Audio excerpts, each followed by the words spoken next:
राम जी राम, राम जी राम। नमस्ते नमस्ते नमस्ते नमस्ते नमस्ते। Good evening, very warm welcome everyone eight paid courses of nimbus learning powered by engineers academy.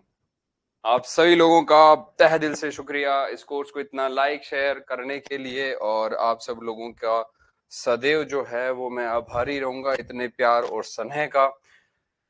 तो बात करते हैं अपन क्या अगले पावर प्लांट की। कल की क्लास के अंदर अपन जो है न्यूक्लियर पावर प्लांट डिस्कस कर चुके हैं। उसका एनिमेशन का वीडियो मैं क्लास के एंड में शो करूंगा आप लोगों को। उससे पहले अपन जो है वो डिस्कस कर लेते हैं अगला पावर प्लांट, जिसका नाम है गैस टरबाइन पावर प्लांट।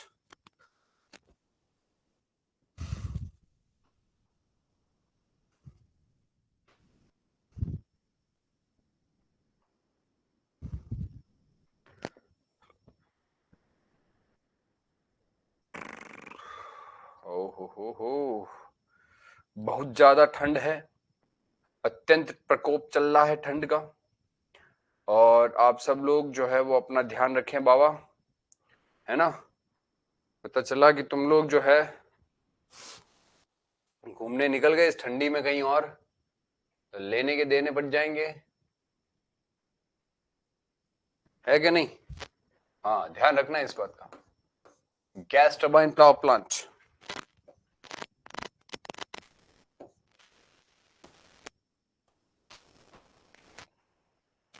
चलिए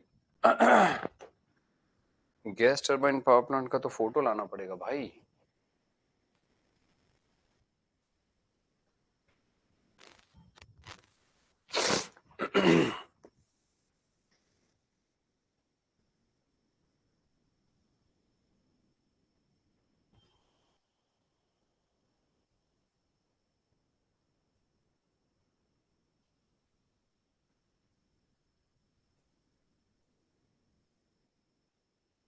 कहाँ गए हो?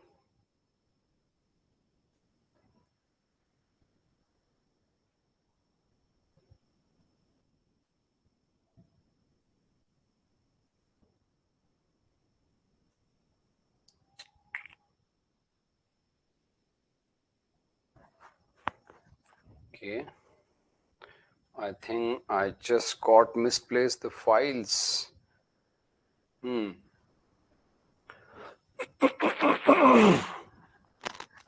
चलो कोई नहीं, एक काम करता हूं मैं जब तक फोटोज अरेंज कर देता हूँ।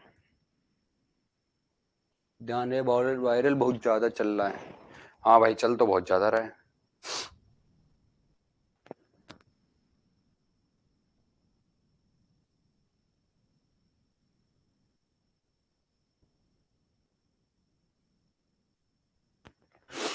देखो दादा, जब तक है ना मेरे पास में फोटोज आ रही हैं तब तक मैं थ्योरी दिखवा देता हूं आपको, है ना। गैस टरबाइन पावर प्लांट के अंदर आप आधा पेज छोड़ दें। कितना पेज? हाफ। हाफ पेज मतलब एक डायग्राम बनाना है उतनी जगह छोड़ करके, और जो मैं थ्योरी के पॉइंट्स बोल रहा हूं वो आप लिखें।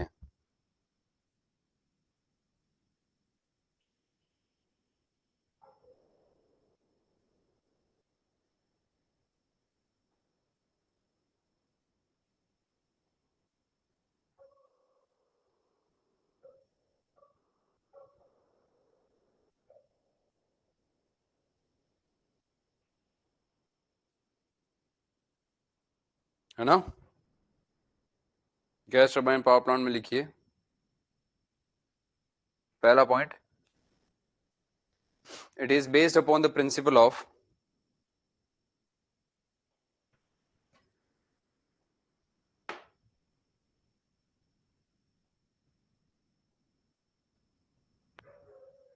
it is based upon the principle of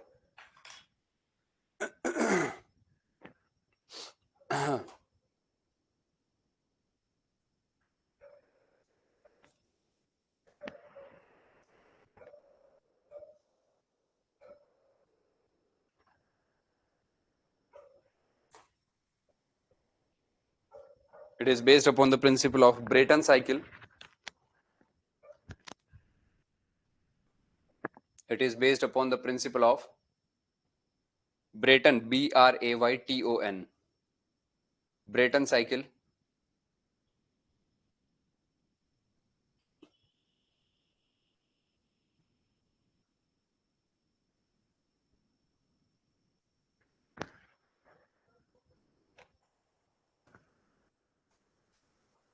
in which air is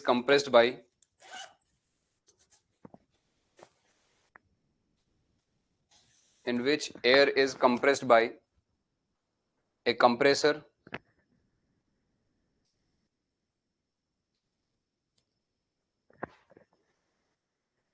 in which the air is compressed by a compressor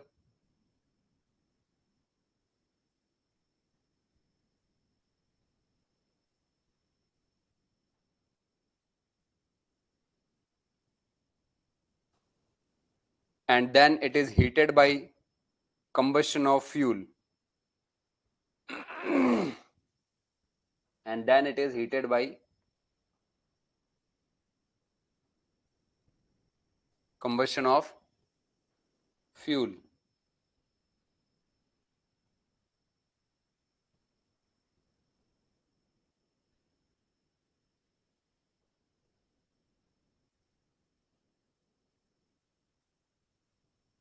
At constant pressure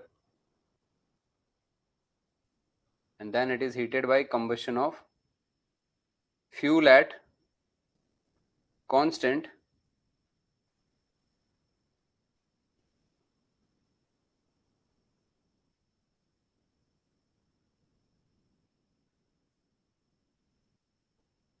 pressure and then it is allowed to expand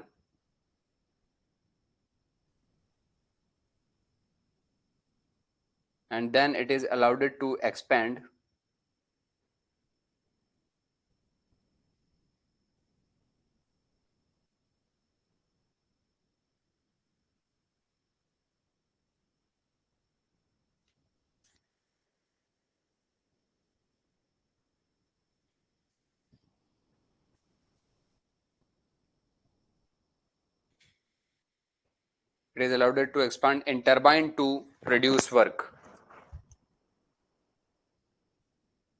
Allowed it to expand in turbine to produce work.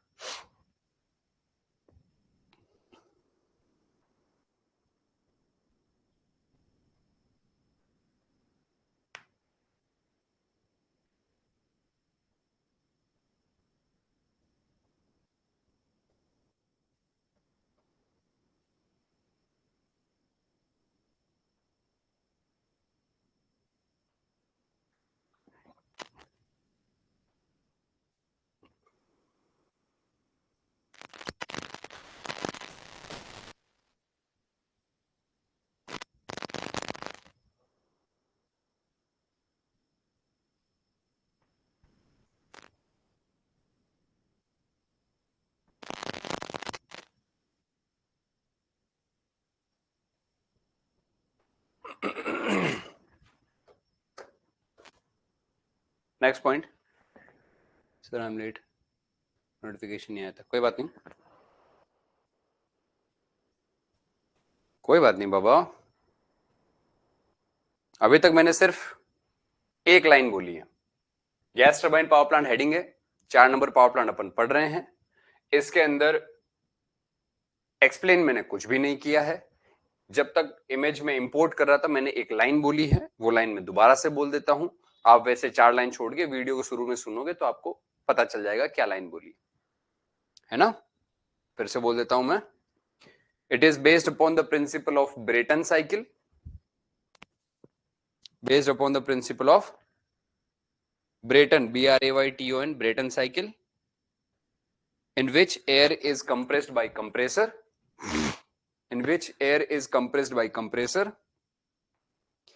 and then it is heated by combustion of fuel, at constant temperature, at constant pressure, and then it is heated by combustion of fuel at constant pressure, and then it is allowed to expand in turbine,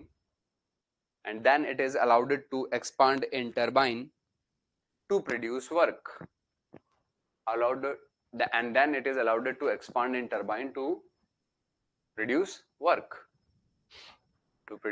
work.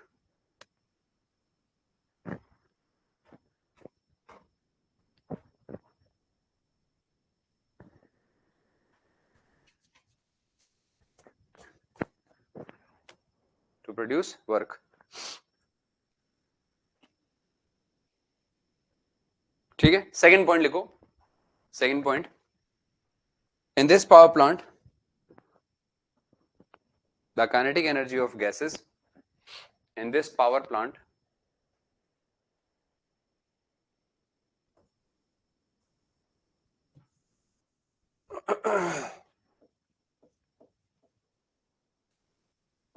in this power plant the kinetic energy of hot gases produced by combustion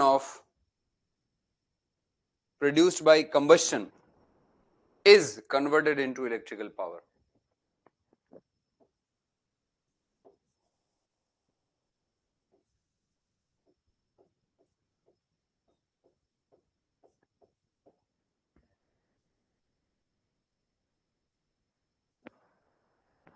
In this power plant, the kinetic energy of hot gases produced by combustion is converted into electrical power.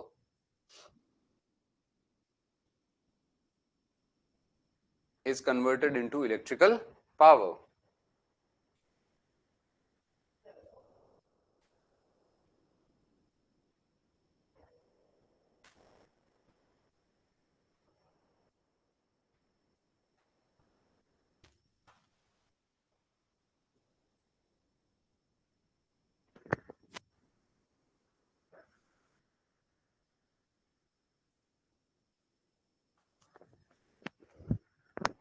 चलिए,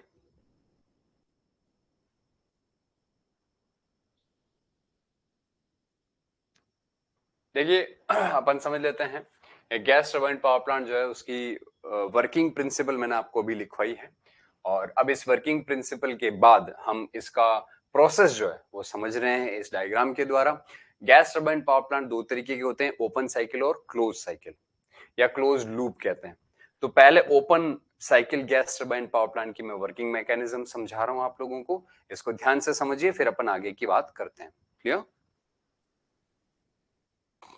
चलिए, देखिए gas turbine power plant में अपन को करना क्या है, gases लेनी है. गैसेस कहां से लेकर के आएंगे? तो गैस वही गैस जो अपने वातावरण में हवा होती है उसी हवा को अपन कंप्रेस करते हैं.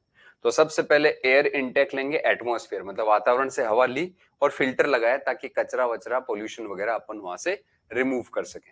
फिल्टर लगा करके इस एयर को कंप्रेस किया. कंप्रेस करने का मतलब कंप्रेसर लगाएंगे, संपीड़ित करेंगे हवा को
हेलो हेलो, क्या कैमरा दिख रहा है आप सबको?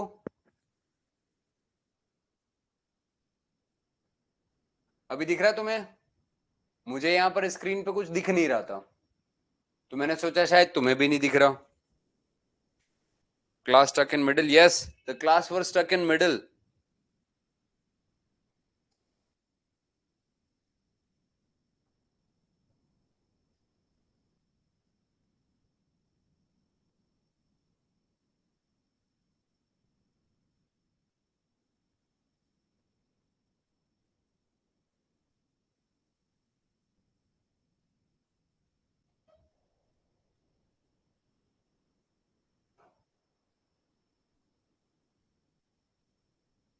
हेलो, चलो चलो बाबा, चलो अब दिख रहा है। Okay okay okay. देखो ऐसा है, अपन क्या थे, अपन कहाँ थे? अपन सब बहुत नीचे थे सर, पावर सिस्टम पढ़ने के बाद में बहुत ऊपर महसूस कर रहे हैं। हाँ मैं समझ गया तुम्हारी बात, तुम्हारी भावनाएं मुझ तक पहुंच गई है। बहुत अच्छा महसूस कर रहे हो तुम लोग, रगों में बस चुका है, तुम्हारे कण कण में समा चुका है तुम्हारे। अब इस बात पे ध्यान दो। देखो बात ऐसी है कि हम लेते हैं हवा कहाँ से, वातावरण से, उसको क्या करते हैं, फिल्टर करते हैं। क्यों? ताकि कचरा वचरा निकल जाए।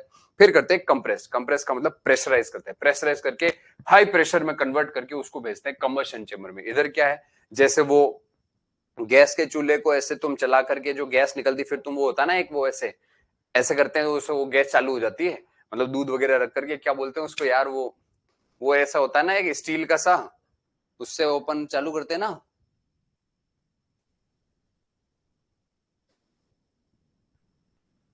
ओ भाई, वो कौन सा होता है वो ऐसे, हैं? हाँ, लाइटर, थैंक्स। वो लाइटर से तुम चलाते हो ना उसको, गैस को। तो एक बार लाइटर से चलाने के बाद में गैस कंटिन्यू आती रहती है और वो बर्नर लगातार चलता रहता है, बार बार थोड़ी लाइटर से चलाना पड़ता है अपन को। ठीक उसी प्रकार इधर से ऑयल आएगा, एक बार आग लगा दी तो ऑयल कंटिन्यू आता रहता है, आग लगी हुई रहती है, और ये हवा के साथ वो आग मिक्स होती है, जिससे ये हवा बहुत ज्यादा गर्म हो जाती है। अब इस गर्मा गर्म हवा को अपन भेजते हैं टरबाइन में। टरबाइन उस गर्मा गर्म हवा से क्या करेगा, घूमेगा। घूमेगा तो इससे अल्टरनेटर जोड़ा हुआ है, अल्टरनेटर भी घूमेगा, अल्टरनेटर घूमेगा तो इलेक्ट्रिकल पावर जनरेट हो जाएगी। अल्टरनेटर को जो है एक्साइटेशन देंगे, इधर से मैकेनिकल इनपुट आएगा, वो सारी बात एक्साइटेशन के लिए एक्साइटर कनेक्ट किया हुआ दिखाया नहीं उसने अपन ने। फिर यहां पर देखो एक स्टार्टिंग मोटर लिखी है, इसका क्या काम है? स्टार्टिंग मोटर का काम है शुरू शुरू में इस कंप्रेसर को चलाने के लिए चाहिए इलेक्ट्रिकल पावर। तो इस कंप्रेसर को इलेक्ट्रिकल पावर दोगे कहां से, अभी तो बिजली पैदा ही नहीं हुई। तो स्टार्टिंग में कंप्रेसर को चलाएंगे मोटर से। ये मोटर चलेगी जिससे अल्टरनेटर भी घूमेगा, टरबाइन भी घूमेगा, कंप्रेसर भी घूमेगा। एक बार कंप्रेसर फुल स्पीड पे आ गया, प्रेशराइज करके गैस को यहां भेज दी, यहां पर आग लग गई और हाई टेम्परेचर वाली गैस यहां पहुंच गई, फिर टरबाइन सब संभाल लेगा।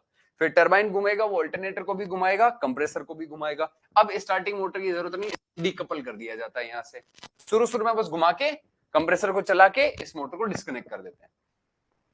तो इस गैस टरबाइन पावर प्लांट के कंपोनेंट क्या क्या है? पहला कंप्रेसर, दूसरा कंबस्शन चेंबर, तीसरा टरबाइन, चौथा अल्टरनेटर, पांचवा स्टार्टिंग मोटर। खत्म बात। यहां से जो हाई टेम्परेचर वाली गैस है इसको वातावरण में छोड़ देते हैं, एग्जॉस्ट टू एटमॉस्फेयर। क्यों सर? नाम क्या देखो, ओपन साइकिल, गैस लेने का, गर्म करने का, टरबाइन घुमाने का और छोड़ देने का, इसको कहते हैं open cycle gas turbine power plant. Simple सा कंसेप्ट है। अब कुछ अंदर की बातें और जानने की कोशिश करें तो टरबाइन जो है, ये जो मैकेनिकल पावर पैदा करता है, इसका काफी बड़ा हिस्सा कंप्रेसर खुद खा जाता है। क्यों? क्योंकि कंप्रेसर को भी तो घुमाना है। तो टरबाइन जो है कंप्रेसर को घुमाने में अपनी काफी एनर्जी वेस्ट कर देता है। बची कुछ एनर्जी बेचारी अल्टरनेटर को मिलती है, तो इलेक्ट्रिकल पावर में कन्वर्जन कम हो पाता है, तो एफिशिएंसी रहती है पुअर। तो अब एफिशिएंसी को बढ़ाना है, एफिशिएंसी को बढ़ाना है तो हमें कुछ नए पैंतरे आजमाने पड़ते हैं। तो पहले तो ये जो पुराना पैंतरा है इसको लिख लेते हैं। अभी आपने जो 2 पॉइंट लिखे हैं वो है प्रिंसिपल। अब मैं आपको open cycle gas turbine power plant की लिखाऊंगा वर्किंग। वर्किंग के एंड में हम लिखेंगे कि भैया इसकी एफिशिएंसी अच्छी नहीं है, बेकार है, बहुत घटिया। तो इसकी एफिशिएंसी को हमें बढ़ाने हैं। इसकी एफिशिएंसी को बढ़ाने के लिए हम कुछ काम करेंगे, कुछ कदम उठाएंगे, तो फिर उन कदमों को अपन लिखेंगे। तो पहले अपन ने ये डायग्राम जो समझा है इसकी वर्किंग को लिख लेते हैं। आई बात समझ में?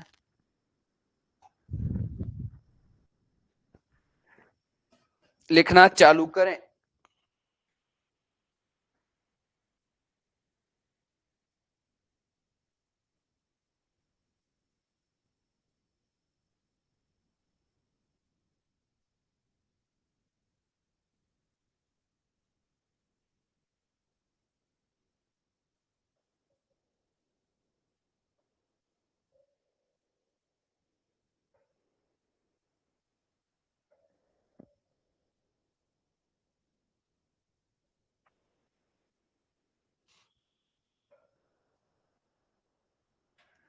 हेडिंग लगाएं, open cycle gas turbine power plant.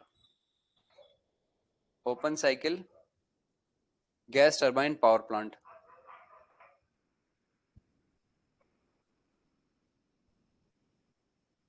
Open cycle gas turbine power plant. इसमें लिखो वर्किंग।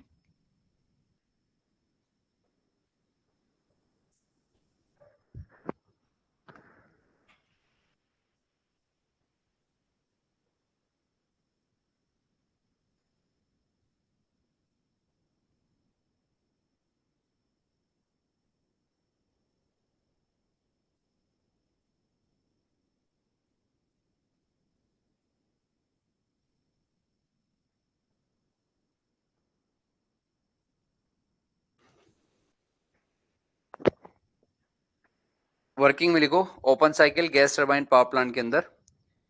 हेडिंग लगा लिया आपने?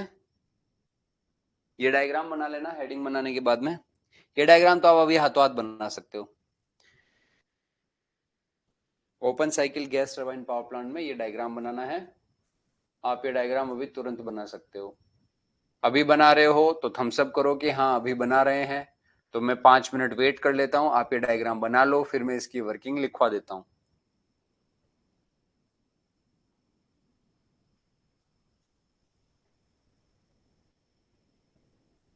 और अगर अभी नहीं बना रहे हो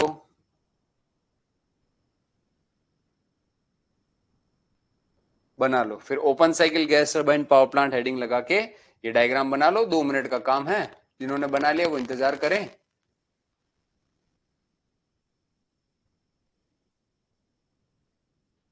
जिन्होंने नहीं बनाया वो 3-4 मिनट के अंदर अंदर बना लो।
चलिए, जिनका डायग्राम नहीं बना है वो मैं धीरे धीरे ही बोल रहा हूँ, वैसे भी तो आप बीच बीच में जैसे ही मैं पोज देता हूँ आप कंटिन्यू करके उसको पूरा कर लें। वैसे मेरे हिसाब से बन गया होगा, इनफ समय मैंने आपको दे दिया है। आप फर्स्ट पॉइंट लिखिए, open cycle gas turbine power plant. Heading बनाया है आपने, उस हेडिंग में आपने ये डायग्राम बना लिया है। डायग्राम बनाने के बाद में अब आप फर्स्ट पॉइंट लिखें, starting motor use to start the compressor. Starting motor used to start the compressor.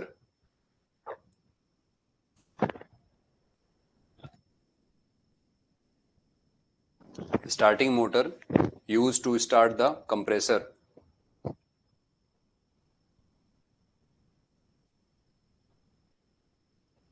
Next, compressor takes fresh air and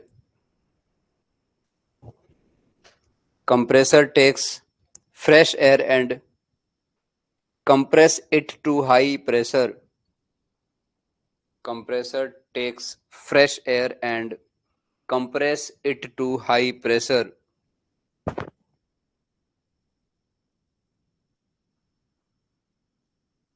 Compressor takes fresh air and compress it to high pressure.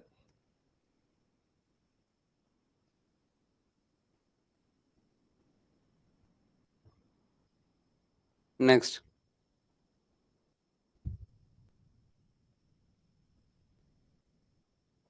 compressed air passed through combustion chamber.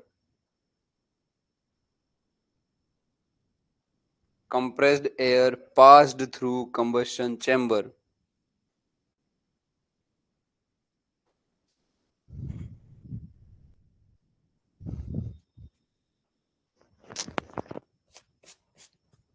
Next,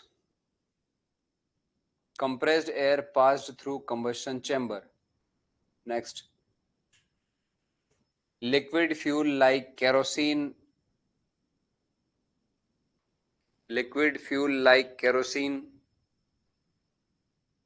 natural gas is used as fuel.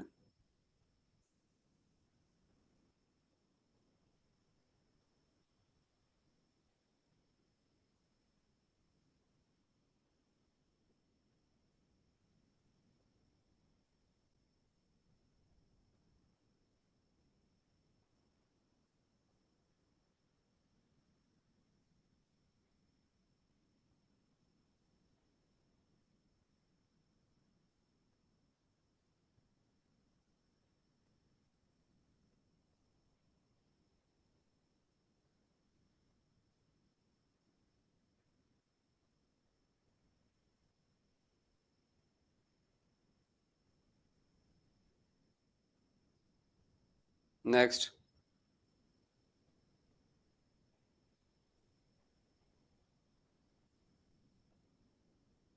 अगला point,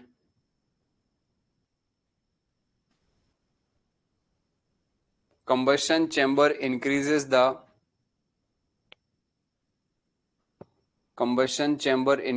the heat energy of compressed air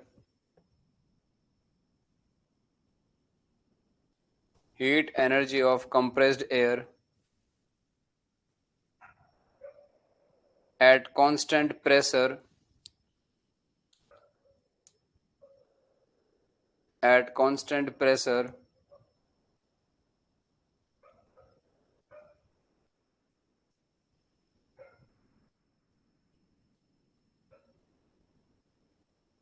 at constant pressure. Next, the hot high pressure gas is sent to turbine.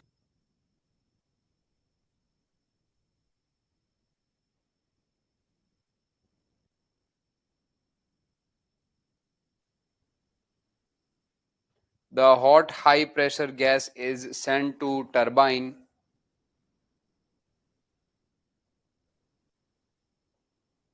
The hot high pressure gas is sent to turbine, comma,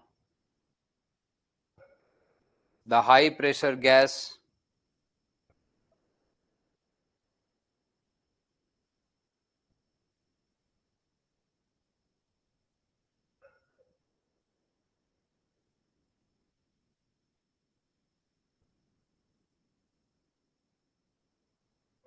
The hot high pressure gas is sent to turbine, comma, the high pressure gas is converted into kinetic energy.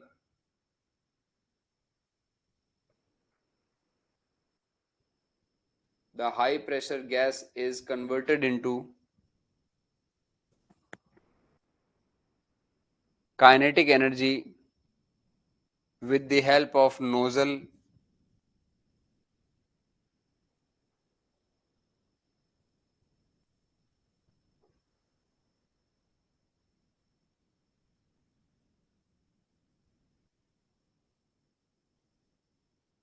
With the help of nozzle.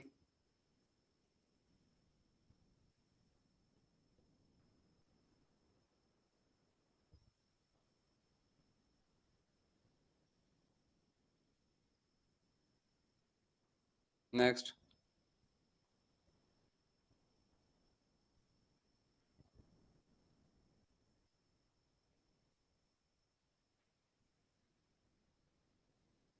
The hot gas strikes the turbine. The hot gas strikes the turbine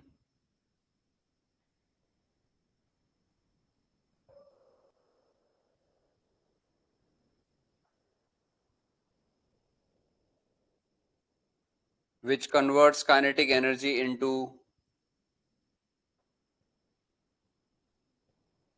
which converts kinetic energy into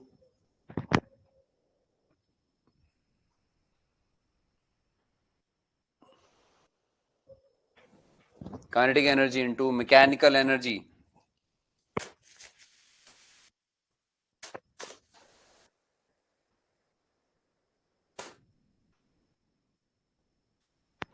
Which converts kinetic energy into mechanical energy. Next. The gas is then exhausted to atmosphere. The gas is then exhausted to atmosphere.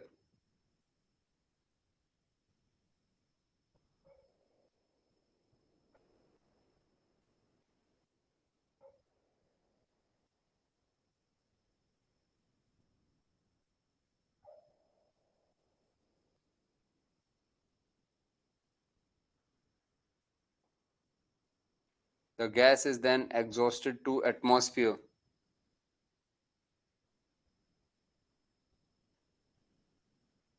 Through chimney.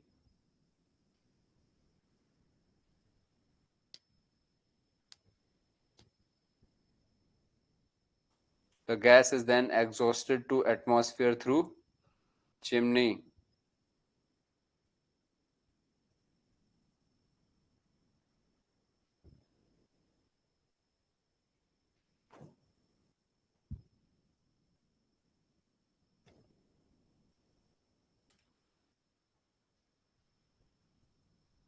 Next.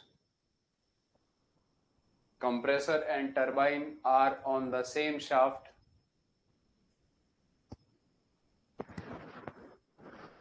Compressor and turbine are on the same shaft.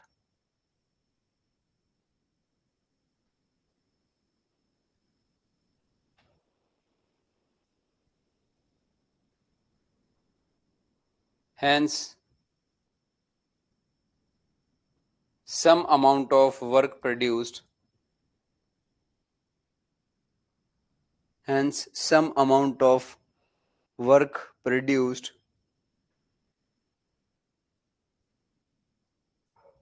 is consumed by compressor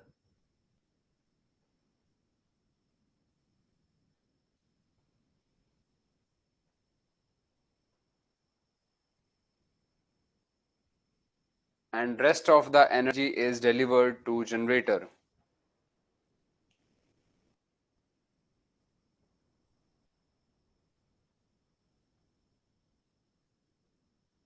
And rest of the energy is delivered to generator. Next. Generator converts the mechanical energy into electrical power.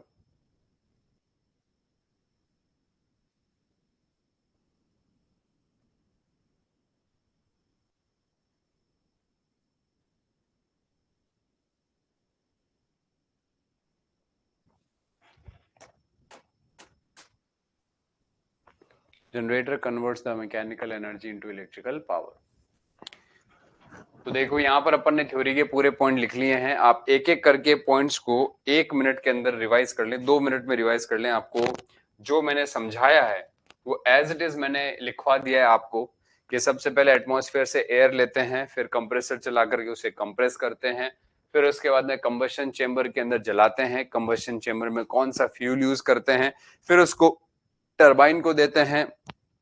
तो turbine को देने के लिए nozzle का प्रयोग किया जाता है, नोजल से वो हॉट गैस जो होती है वो काइनेटिक एनर्जी को मैकेनिकल एनर्जी में कन्वर्ट कर देती है। सॉरी, वो जो हॉट गैस होती है वो हॉट गैस की एनर्जी काइनेटिक एनर्जी में कन्वर्ट हो जाती है नोजल की सहायता से, और फिर उस नोजल की सहायता से जो आपको गैस होती है वो टरबाइन में भेजते हैं, जहां पर वो काइनेटिक एनर्जी मैकेनिकल एनर्जी में कन्वर्ट हो जाती है, और फिर उस मैकेनिकल एनर्जी को अपन अल्टरनेटर को देते हैं जो इलेक्ट्रिकल पावर में जनरेट करवा देता है।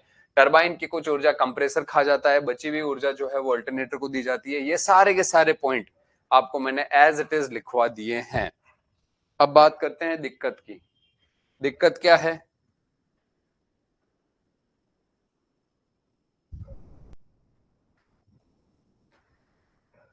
देखो मैं कुछ चीजें या डेटा आपको लिखवा देता हूं। जैसे यहाँ पर कंप्रेसर के इनपुट में एयर का एटमॉस्फेरिक प्रेशर 1 है, तो यहाँ आउटपुट में 5 जाता है। एटीएम मतलब एटमॉस्फेरिक प्रेशर। तो 1:5 के रूप में कंप्रेसर कंप्रेस करता है। कंबशन चेंबर में टेम्परेचर 1800 डिग्री सेंटीग्रेड होता है। टरबाइन में जो टेम्परेचर होता है वो 800 डिग्री सेंटीग्रेड दिया जाता है, और एग्जॉस्ट गैसेस जो होती हैं वो 500 डिग्री सेल्सियस पर होती है। तो ये काफी ह्यूज डेटा है। हम यहाँ देख पा रहे हैं कि ये जो गैसेस हमने यहाँ पर एग्जॉस्ट के लिए छोड़ी हैं, ये 500 डिग्री पर गर्म है, तो एफिशिएंसी बढ़वाई जा सकती है। तो ये 500 डिग्री सेंटीग्रेड पर जो गैसेस रिलीज की जा रही हैं, इनका तापमान का प्रयोग करके हम इस पावर प्लांट की एफिशिएंसी को इंप्रूव कर सकते हैं, क्योंकि इसकी जो एफिशिएंसी होती है वो मैक्सिमम 20% होती है। तो 20% एफिशिएंसी काफी कम एफिशिएंसी, और हमें इसे इम्प्रोवाइज करना है, और इसे इम्प्रोवाइज करने के लिए फिर हम नेक्स्ट जो यूज करते हैं प्रक्रिया वो है ये। हम 3 चीजों का यूज करते हैं स्पेशली इस प्रोसेस को करने के लिए।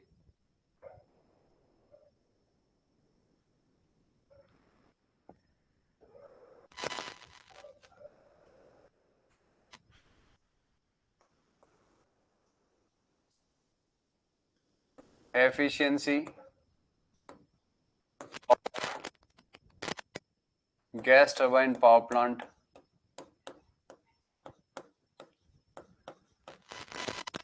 is increased by using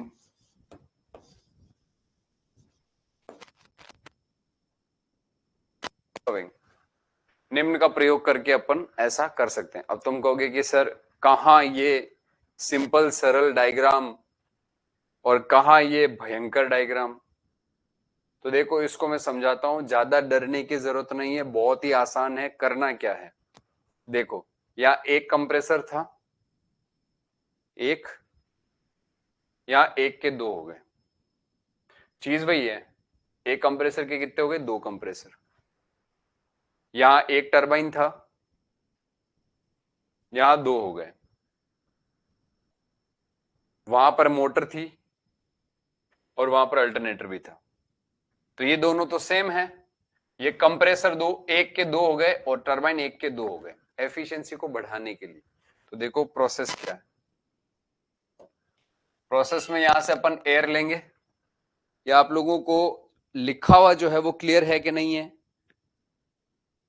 जो लिखा हुआ है क्या क्लियर दिख रहा है? आप अपने वीडियो की क्वालिटी जरा इंप्रूव कर लेना, 480 कर लेना, या फिर आप 360 पे देखोगे तब भी आपको ये कच्चा पक्का दिख जाएगा। पीडीएफ में तो आपको साफ दिख ही जाएगा। तो आप एक बार ध्यान से देख लेना इसको। सब कुछ साफ दिख रहा है, अक्षर लिखे हुए तो मैं समझाना चालू करूं, वरना पता चला अक्षर ही नहीं दिखे और मैंने समझा दिया। दिख रहा है सब कुछ साफ? यहाँ पर ये लिखा हुआ है, ये जैसे यहाँ एयर फिल्टर लिखा है, ये एटमॉस्फेरिक एयर लिखा है, ये एचपीसी लिखा है, ये शाफ्ट है, ये कंप्रेसर है, ये टरबाइन है, ये एचपीटी है। साफ दिख रहा है? ठीक है, ओके। तो ये एटमॉस्फेरिक एयर है, इसको फिल्टर लगाया, ये तो पहले भी कर रहे थे। कंप्रेसर लगाया, ये भी पहले कर रहे थे। अब कंप्रेसर लो प्रेशर कंप्रेसर, मतलब ज्यादा कंप्रेस नहीं करेगा, थोड़ा कम कंप्रेस करेगा। क्यों? क्योंकि जो कंबशन सॉरी ये जो कंप्रेसर है ये काफी ज्यादा ऊर्जा खपत करता है, बहुत ज्यादा मैकेनिकल पावर चाहिए। तो इसके वर्क को रिड्यूस कराने के लिए कि भैया हम चाहते हैं कि ये कम पावर खाए, उसके लिए हम क्या करते हैं, उसको दो टुकड़ों में बांट देते हैं, low pressure compressor, high pressure compressor. देखो एयर को कंप्रेस करने से उसके तापमान में कमी आती है, तो हम क्या करते हैं, थोड़ा सा दिमाग लगाते हैं, हम उसको थोड़ा ही कंप्रेस करेंगे, थोड़ा कंप्रेस करके इंटरकूलर लगाते हैं। ये एक नंबर डिवाइस एफिशिएंसी को इंप्रूव करने के लिए इंटरकूलर। इंटरकूलर ने क्या किया, इसके और इसके बीच में जाने से पहले गैस को ठंडा किया, ये एयर को क्या कर दिया, ठंडा। तो यहां से इनपुट और आउटपुट में ठंडी एयर भेज रहे हैं, ये ठंडी एयर इस यहां से कंप्रेस्ड एयर को और ठंडा कर देगी। जब एयर पहले से ठंडी हो जाएगी तो अब उसको कंप्रेस करने में कम कार्य करना पड़ेगा, तो हाई प्रेशर कंप्रेसर अब उसको हाई प्रेशर में कंप्रेस करेगा, पर ऐसा करने के लिए उसको ऊर्जा की जरूरत कम पड़ेगी, क्योंकि आपने किसका प्रयोग किया है, इंटरकूलर का। कूलर क्या करेगा, ठंडा करेगा। किसको? इंटर मतलब दो जनों के बीच में क्या लगाया, कूलर।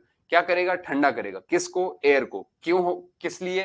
ताकि हाई प्रेशर कंप्रेसर को इस गैस को कंप्रेस करने में कम कार्य करना पड़े, तो ये कम कार्य करेगा तो ऊर्जा कम खाएगा। तो अगर ये कंप्रेसर कम ऊर्जा खाएगा तो जनरेटर को बेचारे को ज्यादा ऊर्जा मिलेगी, क्योंकि सेम शाफ्ट पर होते हैं। ठीक है, तो इंटरकूलर का काम समझ में आ गया, ठंडा करेगा दो कंप्रेसिंग स्टेज के बीच में। तो ये कंप्रेसर कैसा है, रोटरी कन्वर्ट कंप्रेसर है। कैसा है, रोटरी कंप्रेसर है। रोटरी कंप्रेसर के साथ में एक स्टेज है या दो स्टेज में कंप्रेसर लगा रखे, दो स्टेज में। तो रोटरी कंप्रेसर है और मल्टी स्टेज है, multi stage plus rotary compressor used. तो शुरुआत में मोटर चलाई, कंप्रेसर चलाया, एयर को फिल्टर करके कंप्रेसर को दिया, ठंडा किया एयर को और कंप्रेस किया। फिर क्या करना है, जलाना है। तो देखो यहां से कहां भेजा इसको, रीजनरेटर में, दो नंबर डिवाइस एफिशिएंसी इंप्रूव करने के लिए। इसको कंबशन चेंबर में भेजने से पहले हमने टरबाइन से, ये देखो यहां से टरबाइन से जो स्टीम निकाली इसका प्रयोग किया। देखो ये 500 डिग्री पर है, तो ये जो हवा इसमें भेजी जा रही है जलाने के लिए, ये गर्म ही तो होगी आगे जाके। तो हम कहेंगे इसकी ही ऊष्मा से इसको पहले से ही गर्म कर लो। जैसे फ्लू गैस की सहायता से इकोनोमाइजर पानी को गर्म कर रहा था, एयर प्रीहीटर हवा को गर्म कर रहा था, वैसे ही ये हॉट एयर है। तो इस हॉट एयर को जो टरबाइन से बाहर निकल रही है, ये यहां से हॉट एयर जो टरबाइन से बाहर निकल रही है, रीजनरेटर में भेजेंगे। ये क्या करेगा, रीजनरेट करेगा हीट को, और यहां पर जो हवा आ रही है इस रीजनरेटर के सहायता से पहले ही गर्म हो जाएगी। पहले गर्म हो जाएगी तो यहाँ आगे कंबशन चेंबर में फ्यूल कम जलाना पड़ेगा, एफिशिएंसी बढ़ गई। इनपुट कम देना पड़ेगा क्योंकि फ्यूल कम जलेगा। तो ये कंबशन चेंबर फ्यूल ये पहले से था, इससे पहले क्या किया, गर्म किया। तो कंप्रेसर से पहले ठंडा किया और कंबशन चेंबर से पहले गर्म कर दिया, खत्म हो गई बात। ये कंबशन चेंबर जलेगा तो यहां से हाई प्रेशर के अंदर जो गैस होगी उसको हाई प्रेशर टरबाइन को देंगे। हाई प्रेशर टरबाइन से जो स्टीम निकलेगी उसका टेम्परेचर है 500।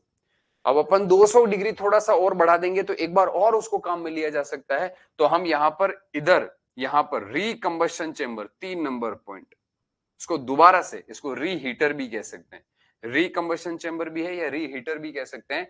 हाई प्रेशर टरबाइन से जो गैस निकली वो थोड़ी ठंडी होती है, थोड़ा सा फ्यूल जलाकर और गर्म कर दो, ये लो प्रेशर टरबाइन को चला जाएगा और यहां से निकलने वाली एग्जॉस्ट स्टीम रीजनरेटर के थ्रू बाहर निकल जाएगी। ये भी ओपन साइकिल है।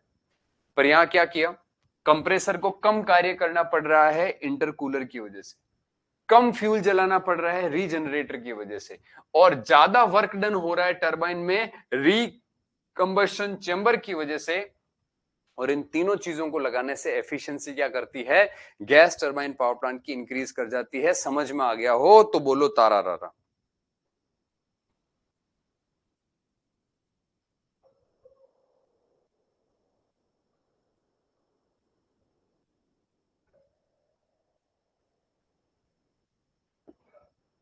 समझ में आ गया भाई?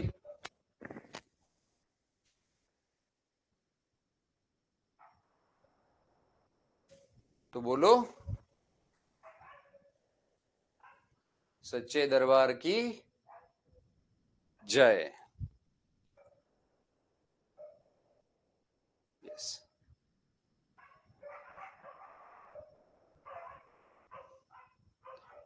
तो चलिए भाई, ये हेडिंग लगाएं, efficiency of gas turbine power plant is increased by using, और उसके अंदर ये डायग्राम जो है वो बनाएं, और जैसे ये डायग्राम बन जाए थम्स अप कर दें, मैं थ्योरी लिखा दूंगा।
हो गया भाई?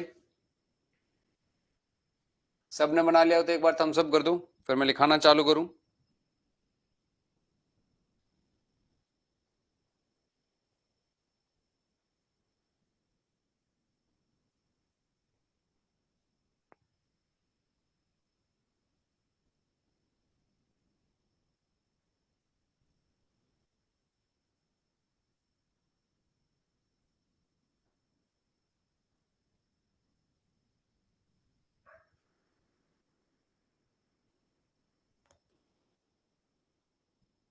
सर 10 से ज्यादा होगी क्या आज? अबे 10 तो बजने दे पहले। चलो लिखो। ये डायग्राम हो गया, हेडिंग तुमने लगा ली है। फर्स्ट पॉइंट लिखिए, इंटरकूलर। एक नंबर पॉइंट, इंटरकूलर। कमिट कैसे गया भाई? एक नंबर लिखा तो था।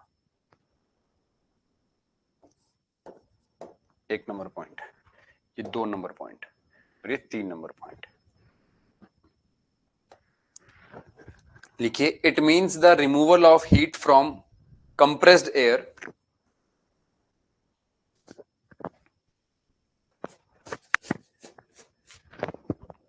it means the removal of heat from compressed air. It means the removal of heat from compressed air between the stages of two compressors. Library will close eight 10 PM। बिल्कुल 10 बजे class over हो जाएगी, exact 10 बजे class over हो जाएगी। मोहित चिंता मत करो।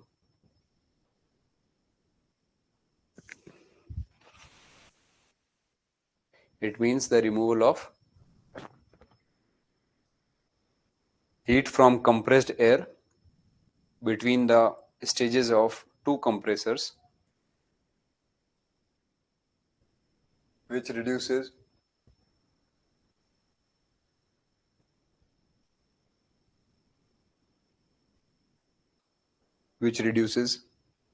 internal consumption of power by the plant, which reduces internal consumption of power by the plant.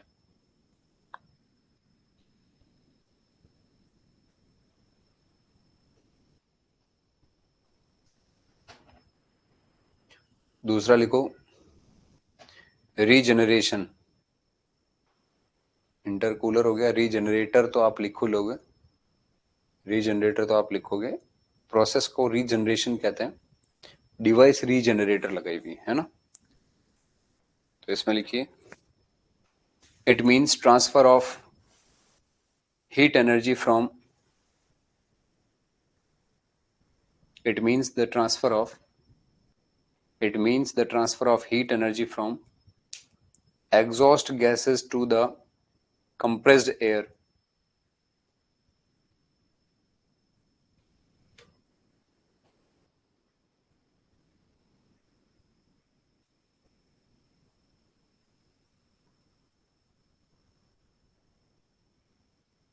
It means the transfer of heat energy from exhaust gases to the compressed air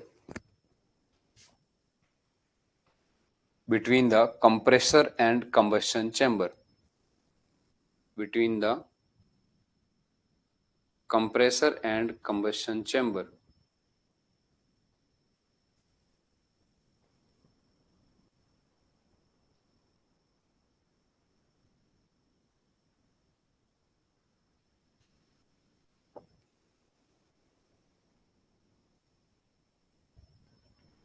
Next.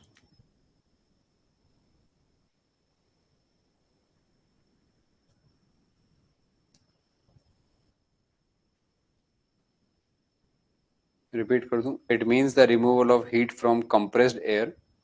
Sorry. It means the transfer of heat energy from exhaust gases.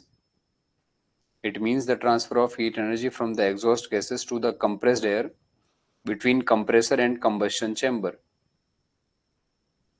Exhaust gases to the compressed air between compressor and combustion chamber.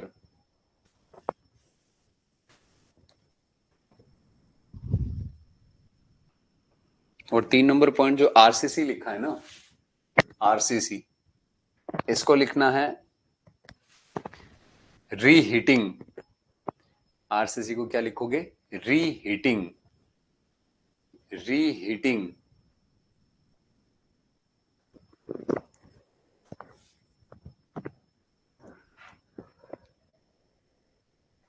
Reheating में लिखिए, it increases the temperature of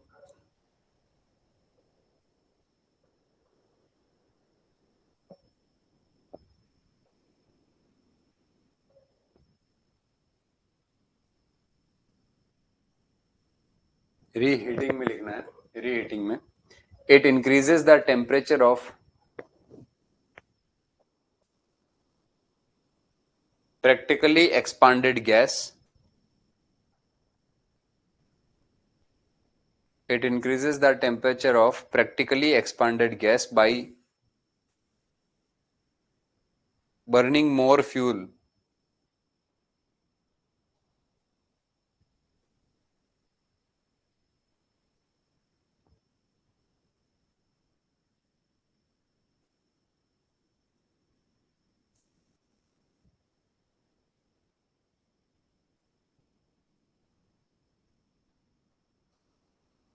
It requires compounding of turbine. It requires compounding of turbine. इसी में लिखना है continue में, it requires compounding of turbine. ये सवाल भी आता है एग्जाम में, कंपाउंडिंग ऑफ टर्बाइन को मतलब क्या होता है? तो जब अपन एक से अधिक टर्बाइंस का प्रयोग किसी पावर प्लांट में करते हैं तो उसे कंपाउंडिंग ऑफ टर्बाइन कहा जाता है। तो पॉइंट में फिर से रिपीट कर देता हूं, it increases the temperature of partially expanded, it increases the temperature of partially expanded gas by burning more fuel. और उसके बाद सेकंड पॉइंट इसी में कंटिन्यू में लिखा है, it requires compounding of turbine. It requires compounding of turbine.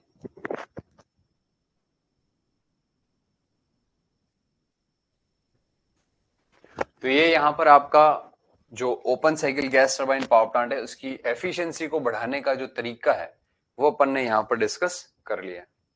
अब अपन बात करें यहां पर कि भैया close loop gas turbine power plant में क्या होता है, तो सिर्फ एक चीज करनी है, यहां से इस रीजनरेटर से जो स्टीम है ये जो गैस है गर्म बाहर निकल रही है, इसको बाहर नहीं भेज करके इसको ठंडा करेंगे और ठंडा करके इसको वापस यहां पर दे देंगे, एटमॉस्फेरिक एयर पे नहीं, सीधा यहाँ पे कंप्रेसर में।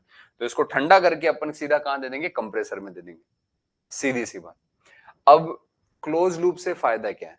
क्लोज लूप से फायदा ये है कि ये गैस अपन वातावरण में छोड़ रहे हैं, इसीलिए वातावरण से एयर ले रहे हैं।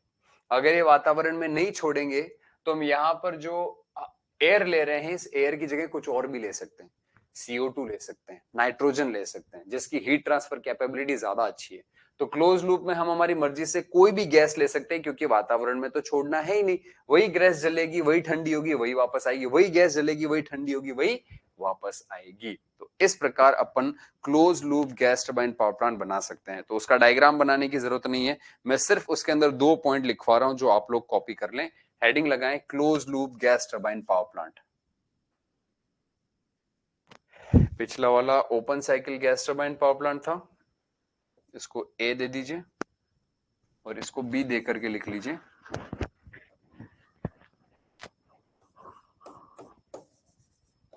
क्लोज लूप गैस टरबाइन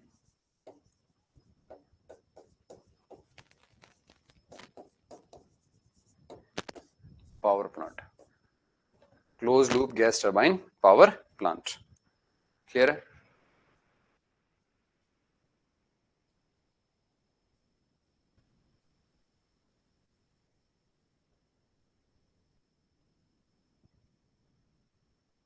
इसमें लिखिए 2 पॉइंट लिखने हैं बस। पहला पॉइंट लिखिए,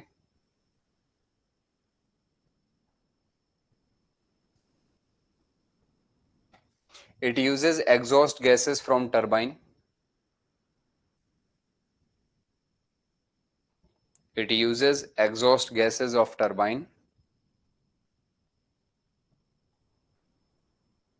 by sending them into heat exchanger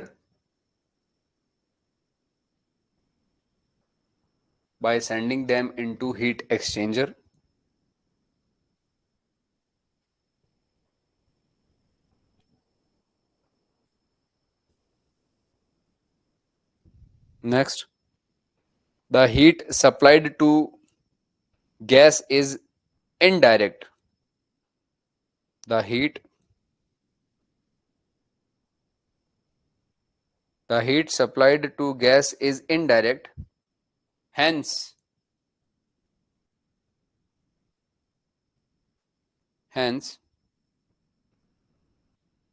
the combusted fuel, the heat supplied to gas is indirect.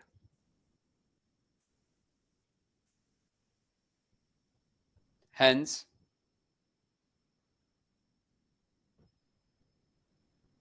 the combusted, combusted, the combusted fuel never contact with gas.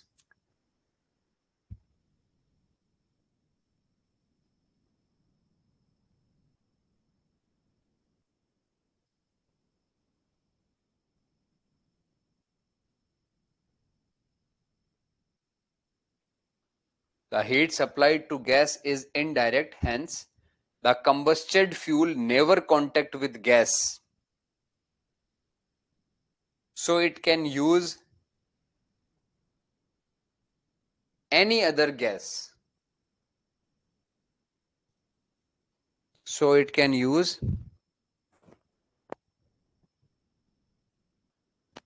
any other gas.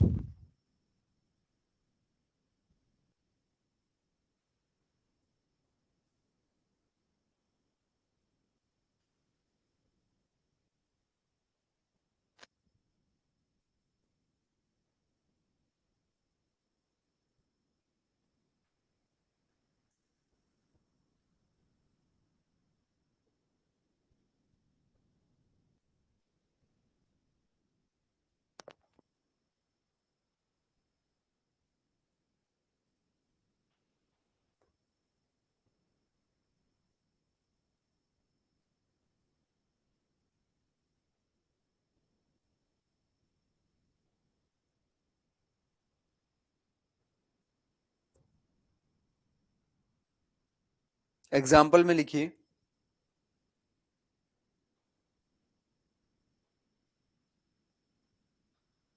भाई लिखे हुए का PDF तो मेरे पास बना हुआ नहीं है। लिखने में दिक्कत हो रही तो दोबारा वीडियो सुन करके लिख लो यार। मैं बोर्ड पे भी सारा लिखूंगा तब भी बात वही है। एग्जाम्पल लिखो, हीलियम, CO2 एंड नाइट्रोजन। इसीलिए मैं इतना धीरे धीरे बोलता हूँ, बहुत ही धीरे धीरे, एक एक लाइन, जब तक सब लोग लिख नहीं लेते, थम्स अप नहीं कर देते, ये नहीं पूछने लग जाते अरे कहाँ चले गए, खामोशी कैसे हो गई, तब तक मैं आगे ही नहीं बढ़ता कि भैया सब लोगों ने लिख लिया तो चलें।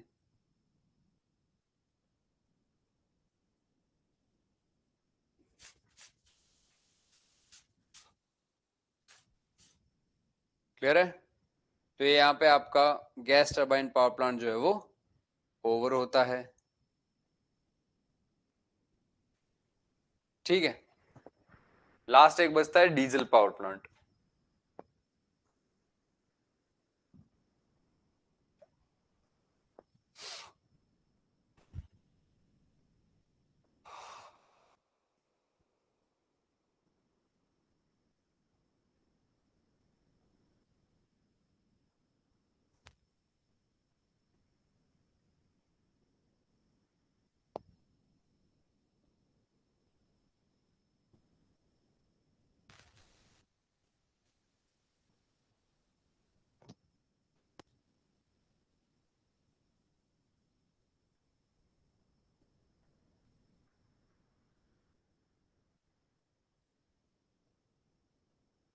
Helium nitrogen, helium, CO2 and nitrogen.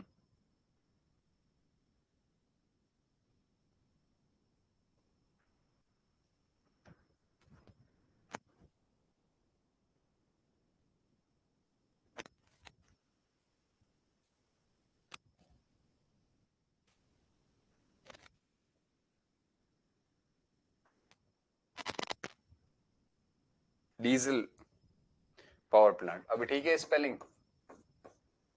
चलिए, इसके अंदर कुछ भी खास नहीं है, कोई डायग्राम वाइग्राम नहीं बनाना है। कोई भी मॉल वगैरह में आप जाते हो, वहां पर लाइट्स वगैरह कट जाती है, तो आपको पता है मॉल में नीचे एक डीजल जनरेटर होता है, वो डीजल जनरेटर को चला देते हैं, बिजली आ जाती है ना। तो वो जो डीजल जनरेटर है, ऐसा उसके अंदर क्या होता है, एक जनरेटर लगा हुआ होता है, उसकी शाफ्ट है, उसकी शाफ्ट के ऊपर एक डीजल जनरेटर लगा हुआ होता है। अब इसमें क्या करते हैं अपन, डीजल डाल करके और चालू करके बटन दबा के छोड़ देते हैं। तो अंदर डीजल जो है, जैसे अपन ने गाड़ियां होती ना, कार वगैरह, डीजल डाल देते हैं, उसके बाद में उसका इंजन जो है वो कंबशन की वजह से घूमता है, बस उसी कंबशन की वजह से घूमने वाले इंजन के शाफ्ट पे जनरेटर लगा दो। तो अंदर डीजल जो है वो कंबशन होता है डीजल का, डीजल के कंबशन से हॉट एयर बनती है, वो हॉट एयर आपके उस इंजन को क्या करती है, घुमाती है, और इंजन के घूमने से जनरेटर घूमता है और पावर पैदा हो जाती है। सिंपल सा कंसेप्ट है, कोई डिटेल में एकदम कोई भारी भरकम टर्मिनोलॉजी नहीं है। 3-4 पॉइंट में इसका वर्किंग प्रिंसिपल लिख लो, बात खत्म हो जाएगी। That's it. ठीक,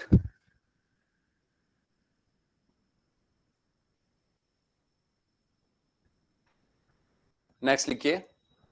डीजल पावर प्लांट में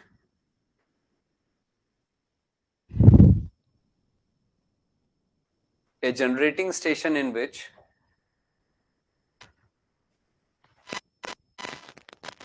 a generating station in which diesel engine is a generating station in which diesel engine is used as prime mover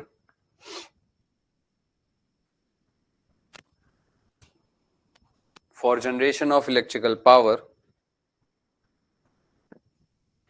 A generating station in which a diesel engine is used as prime mover for generation of electrical power is known as diesel power plant. Is known as diesel power plant.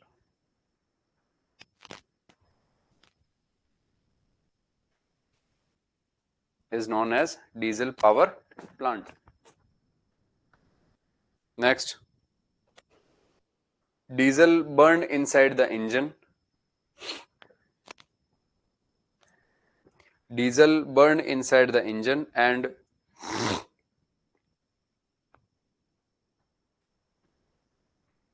diesel burned inside the engine and the product of this combustion act as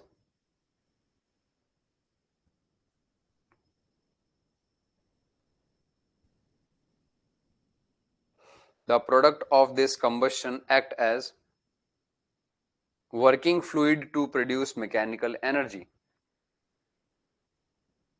Diesel burned inside the engine and the product of this combustion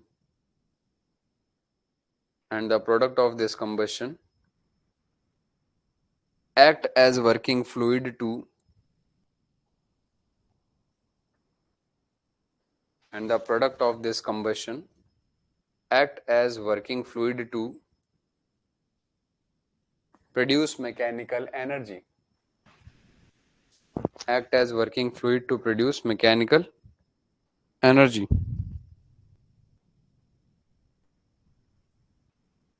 The diesel engine drives the diesel engine drives the diesel engine drives DRIVES drives the alternator. The diesel engine drives the alternator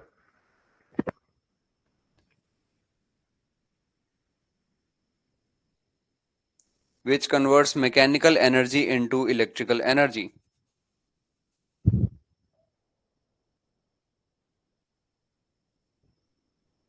Which converts mechanical energy into electrical energy.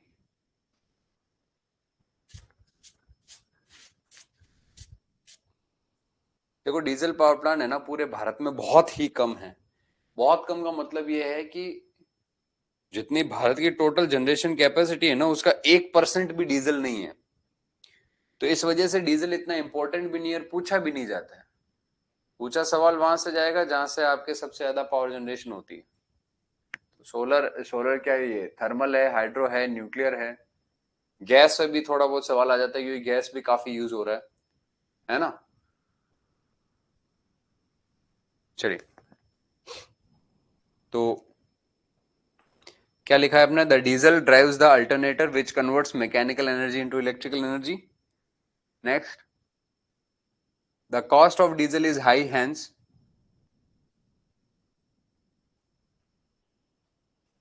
the cost of diesel is high, hence it is used to produce a small power. The cost of diesel is high, hence it is used to produce a small power. It is used to produce a small power.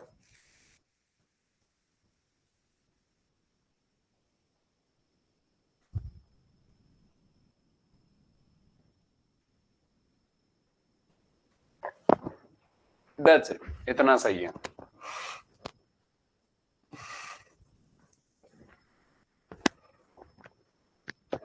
तो diesel power plant के अंदर कुछ खास नहीं है। अब अपन कुछ basic बात कर लेते हैं। जैसे मैं आपको बताऊं कि बेस लोड पावर प्लांट और पीक लोड पावर प्लांट कौन कौन से हैं, ऐसा सवाल एग्जाम में पूछा जाता है। तो आपके जो पावर प्लांट हैं, कौन से पावर प्लांट, मैं बेस लोड और पीक लोड पावर प्लांट की बात कर रहा हूं। तो thermal power plant, nuclear power plant, ये तो आते हैं बेस लोड के अंदर। बेस लोड पावर प्लांट मतलब कि जो 24 आवर ऑपरेट करते हैं। हाइड्रो पावर प्लांट मुख्यतः पीक लोड में ही कंसिडर किया जाता है, बट इसके दो अपन पार्ट कर लेते हैं, रेनी और ऑफ रेनी। रेनी सीजन के अंदर ये बेस लोड की तरह काम करता है और ऑफ रेनी सीजन के अंदर ये पीक लोड की तरह कार्य करता है।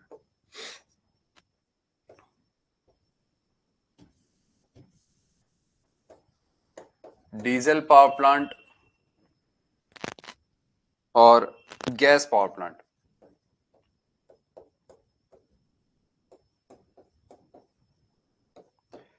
ये दोनों ही पीक लोड के लिए तो काम आते ही आते हैं, ये तो सवाल आता ही आता है। बट इन दोनों के अंदर अगर पूछ ले कि ऐसा कौन सा पावर प्लांट जो स्टैंड बाय पावर प्लांट है, तो डीजल वाला स्टैंड बाय है। स्टैंड बाय का मतलब ये हुआ कि लाइट जाते ही हाथों हाथ अगले ही सेकंड जनरेशन कौन चालू कर देगा, डीजल वाला चालू कर देगा। गैस को थोड़ा सा समय लगेगा, कंप्रेसर वाला कंप्रेसर के द्वारा कंप्रेस करके ऐसे सप्लाई करने में। तो स्टैंड बाय मतलब हाथों हाथ तुरंत पावर चाहिए, तो उसके लिए सूटेबल कौन सा होता है, डीजल पावर प्लांट। ये कॉस्टली होता है, इसलिए इसको बेस लोड के लिए डिजाइन नहीं किया जाता है। और जितने भी नॉन कन्वेंशनल है, नॉन कन्वेंशनल, वो कहीं ना कहीं पीक लोड को ही सप्लाई करते हैं। क्योंकि सोलर है 24 घंटे जनरेशन नहीं होगा, विंड है 24 घंटे जनरेशन नहीं होगा। तो ये वो पावर प्लांट है जो 24 घंटे जनरेशन नहीं करते हैं, बस हमारे पावर सिस्टम में जो जनरेशन है उसको कहीं ना कहीं सपोर्ट करते हैं, मदद करते हैं, जनरेशन को बढ़ावा देते हैं। जैसे सोलर पावर प्लांट दिन में एनर्जी ज्यादा जनरेट करेगा, तो हमें ये डीजल या गैस पावर प्लांट चलाने नहीं पड़ेंगे, हाइड्रो पावर प्लांट चलाना नहीं पड़ेगा उस केस के अंदर। और केवल जो है वो न्यूक्लियर और जो अपना थर्मल पावर प्लांट है उससे काम हो जाएगा। और थर्मल पावर प्लांट में भी कुछ यूनिट्स को अपन बंद करके रख सकते हैं जिसको जनरेशन करवाने की जरूरत नहीं है, क्योंकि सोलर ने उसकी जिम्मेदारी ले रखी है। तो इस वजह से जो है वो काफी हद तक सोलर से हमारा काम आसान हो जाता है। फिर कुछ बातें क्या, कुछ क्वेश्चंस हैं, न्यूमेरिकल हैं, जो nuclear power sorry hydro power plant से आ जाता है। तो एक मैं क्वेश्चन आप लोगों को दे रहा हूं, हाइड्रो पावर प्लांट के मैंने केवल फॉर्मूले लिखाए थे, न्यूमेरिकल आपको सॉल्व नहीं कराया है। तो उसको सॉल्व करने से पहले मैं न्यूक्लियर पावर प्लांट और अपना जो गैस पावर प्लांट है उसका वीडियो आप लोगों को दिखा देता हूं, है ना।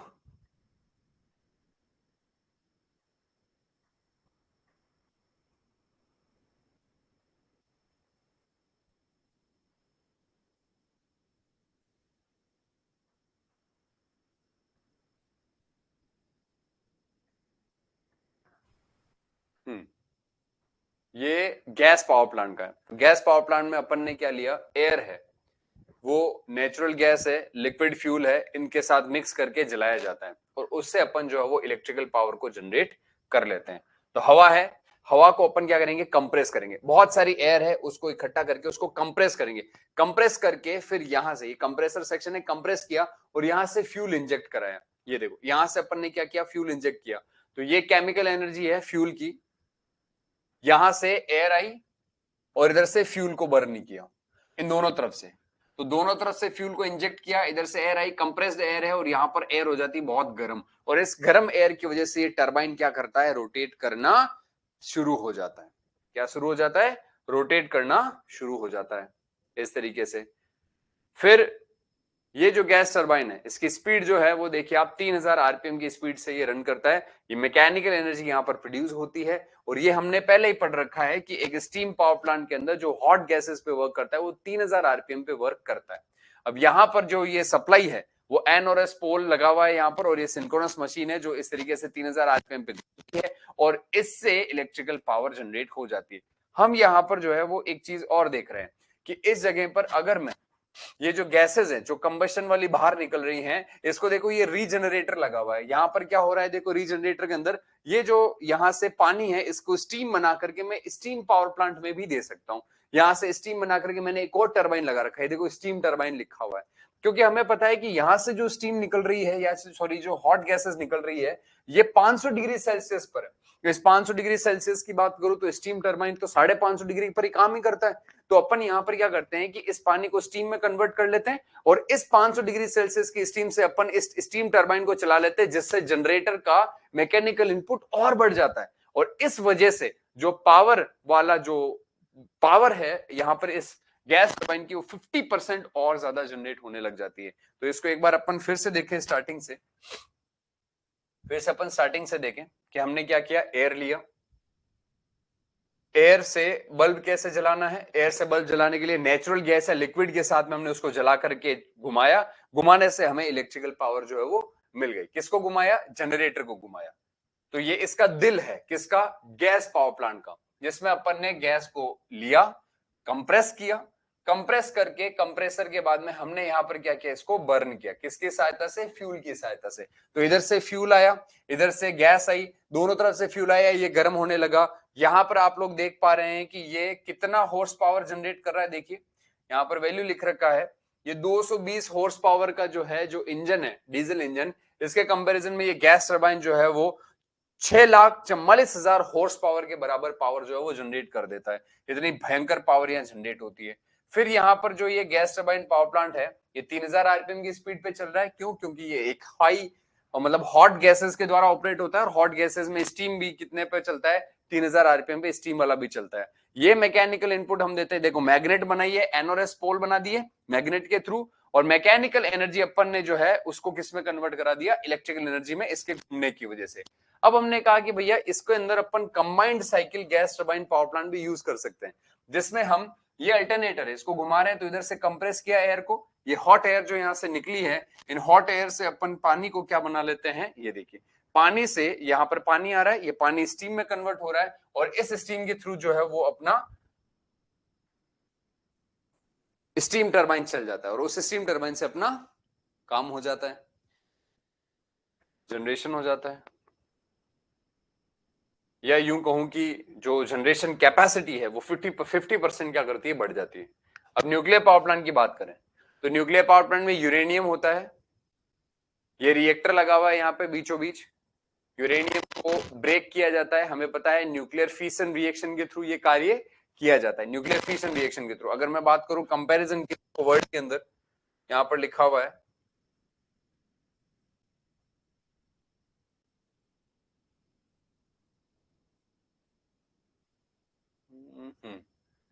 10%, 25% रिन्यूएबल, 38% कोल, 10% न्यूक्लियर, 4% ऑयल और 23% गैस के थ्रू जनरेशन हो रहा है। और ये न्यूक्लियर पावर प्लांट जो है उसकी लोकेशंस, जो मेन लोकेशंस है सबसे ज्यादा जो अवेलेबल है, ये क्या लिखा है, केमेको कस्टमर्स जो है वो यहाँ पर लिखा हुआ है, सीरियस इमर्जिंग नॉन न्यूक्लियर। ये कहाँ का न्यूक्लियर ज्यादा है, कहाँ का ऑपरेट हो रहा है, देखो भारत में इन सब जगहों पे जो ब्लू कलर है वहां पे न्यूक्लियर ऑपरेट हो रहा है, और जो डार्क ब्लैक कलर का है वो सीरियस यहां पर दिखाया गया है। ये जो उससे लाइट कलर का वो इमर्जिंग है, यानी कि वहां न्यूक्लियर पावर प्लांट धीरे धीरे बनना शुरू हो रहा है। बाकी सब देखो ब्लू बहुत ज्यादा है, मतलब बहुत ज्यादा न्यूक्लियर पावर प्लांट जो है वो यूज किए जा रहे हैं। और पूरे वर्ल्ड में 390 गीगावाट एनर्जी जो है वो न्यूक्लियर पावर प्लांट से जनरेट कराई जा रही है। अब यहां पर अगर अपन देखें तो न्यूक्लियर पावर प्लांट में ये न्यूक्लियर रिएक्टर होता है जो मेन बिल्डिंग होती है, और सबसे ज्यादा महंगा यही होता है, और इसके अंदर होता है ये कोर। कल अपन ने दिखा था, कल अपन ने देखा था या नहीं देखा था कोर? ये हर एक परत को देखो खोल करके दिखाया गया है, हर एक परत को ओपन करके दिखाया गया। ये रिएक्टर है, इसको जब अपन रिमूव करेंगे तो रिएक्टर को रिमूव करने पर अंदर कोर नजर आएगी। ये रिमूव किया, ये अंदर कोर नजर आया। इस कोर में ये मैंने बताया था ना कैनन मटेरियल्स होते हैं, अभी बताएगा कैनन मटेरियल्स है। ये जनरेटर है, ये कंट्रोलिंग बिल्डिंग है जहां से न्यूक्लियर पावर प्लांट को कंट्रोल किया जाता है। देखो ये है कैनन, इस तरीके के कैनन्स होते हैं जिसके अंदर न्यूक्लियर फ्यूल को रखा जाता है, और ये न्यूक्लियर फ्यूल जो है इन कैनन्स में भर के, ये देखो इन कैनन में भर के और इन रॉड्स को मिक्स करके बंच के थ्रू, और फिर अपन न्यूक्लियर पावर प्लांट के अंदर इधर एंटर कराते हैं इस तरीके से। तो ये जो होता है वो कैनन मैग्नीशियम का बना हो सकता है, ये हमने कल की क्लास में लिखा है, और इस तरीके से न्यूक्लियर पावर प्लांट में ये लोड किया जाता है। क्लियर?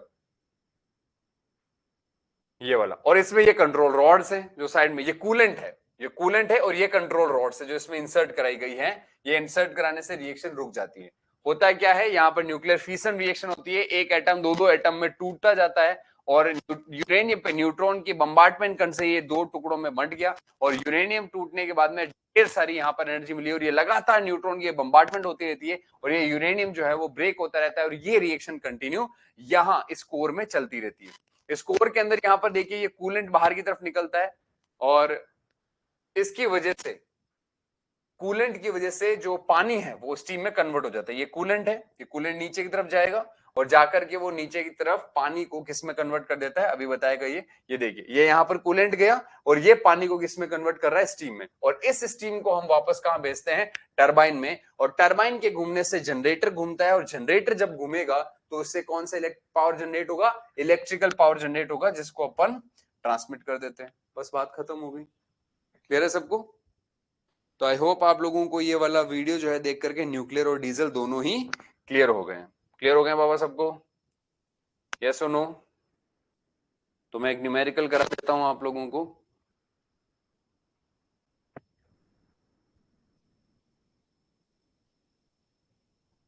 एक क्वेश्चन कर लेते हैं अपन।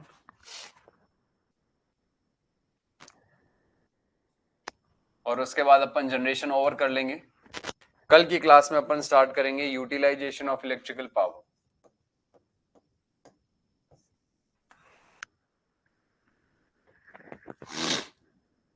फैबुलस, बहुत बढ़िया।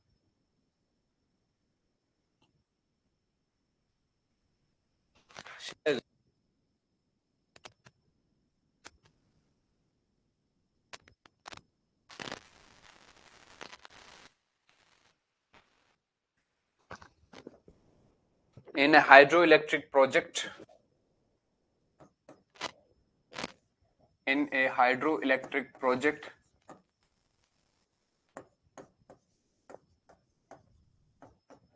in a hydroelectric project, the catchment area is 6 into 10 raised to power 9 meter square, and annual rainfall is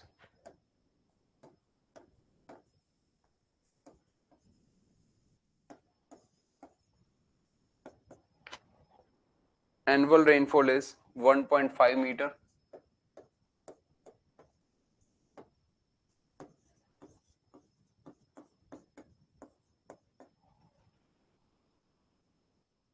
Yield factor is 90%.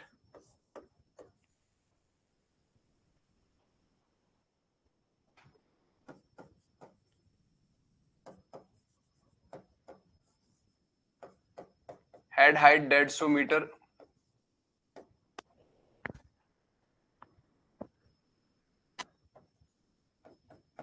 Efficiency 80%.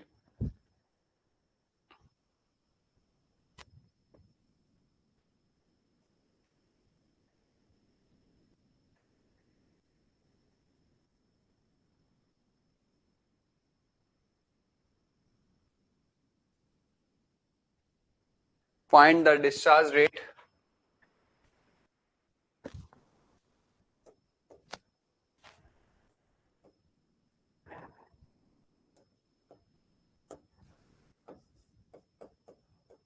find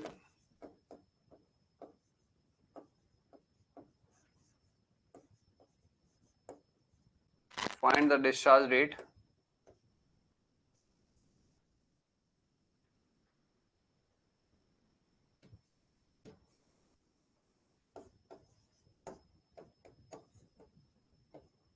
and discharge rate and total generation capacity. Total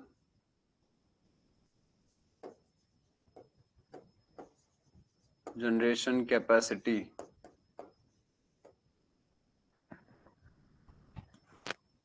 यानी P का value.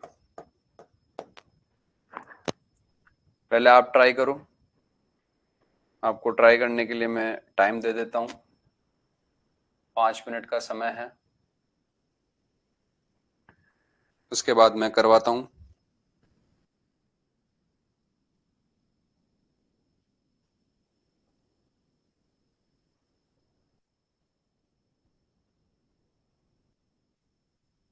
Chrome के add बहुत परेशान कर रहे हैं. History clear करो, cookies clear कर लो, क्रोम में ऐड ब्लॉकिंग ऑन कर लो. अपनी तरफ से ऐड नहीं आ रहे हैं बाबा, ये आपके क्रोम की वजह से ही ऐड आ रहे हैं.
हीरा सिंह क्यू एकदम सही है, 256.84 यूनिट जरूर बोलें साथ में, मीटर क्यूब पर सेकंड।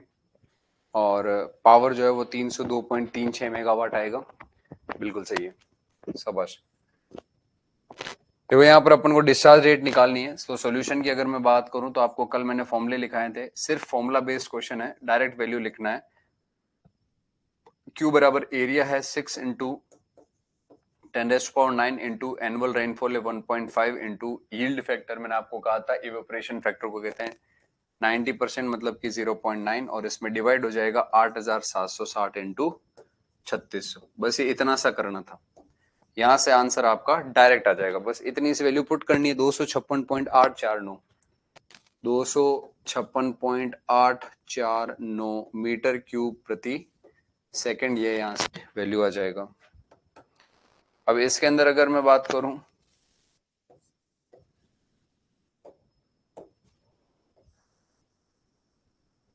सेकंड पार्ट की, तो सेकंड पार्ट है पी का वैल्यू, जिसका वैल्यू 9.81 इंटू क्यू होता है, क्यू ये रहा 256.849, फिर नीटा एफिशिएंसी होता है 0.8 हो गया, फिर हेड हाइट होता है कितना 150 मीटर हो गया, और फिर वाटर की डेंसिटी होती है 1000, और फिर 10 की घात -3 किलोवाट, तो अपन के पास में है ही। ये हमेशा एक दूसरे को कैंसिल आउट कर देंगे, रिमेनिंग टर्म्स को आपस में क्या करना है, गुणा करना है। जब आप इसको आपस में गुणा करोगे तो आएगा 302.362 मेगावाट, 302.362 किलो तो पहले से है, 10 की घात 3 यहाँ और बना लेंगे, ये वैल्यू तो यहाँ पर 6 टर्म आती है पॉइंट से पहले, तो अपन इसको मेगावाट में लेकर के आंसर लिख देते हैं।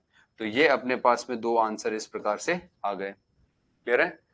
तो ये इस तरीके से आपको हाइड्रो वाला एक न्यूमेरिकल जो मैंने करवाया नहीं था वो मैंने यहाँ पर करवा दिया है, और इस प्रकार से आपका जनरेशन वाला पार्ट पूरी तरीके से ओवर होता है। अब आज की क्लास के अंदर समय 10 मिनट बचा है, और 10 मिनट के अंदर कोई नया टॉपिक अपन स्टार्ट नहीं कर पाएंगे, तो कल से पावर सिस्टम का अंतिम चैप्टर स्टार्ट होने वाला है, last chapter, final chapter power system का, जिसका नाम है यूटिलाइजेशन ऑफ इलेक्ट्रिकल पावर, और उसमें अपन एस्टिमेशन कॉस्टिंग वाला पार्ट भी कवर करेंगे। बस कुछ चंद दिनों की बात और है, फिर उसके बाद पावर सिस्टम ओवर हो जाएगा और आपका नया सब्जेक्ट स्टार्ट हो जाएगा। तो सब लोग जितने भी पुराने वीडियोस हैं जो आपने अभी तक नहीं देखे, वो फटाफट से देखकर अच्छे से नोट्स बना लें। नंबर आप सब लोगों के पास मेरे अवेलेबल है, अगर कोई डाउट है तो आप मुझे मैसेज कर दें। आज के लिए इतना ही, have a nice day, good night everyone.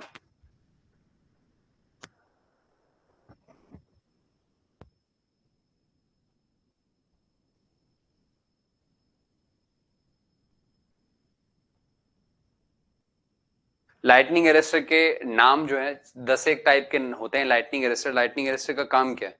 Lightning arrester का काम बिजली गिरने पर लाइट को लाइन से कनेक्टेड होता है तो ग्राउंड कर देता है, सिंपल सी बात है।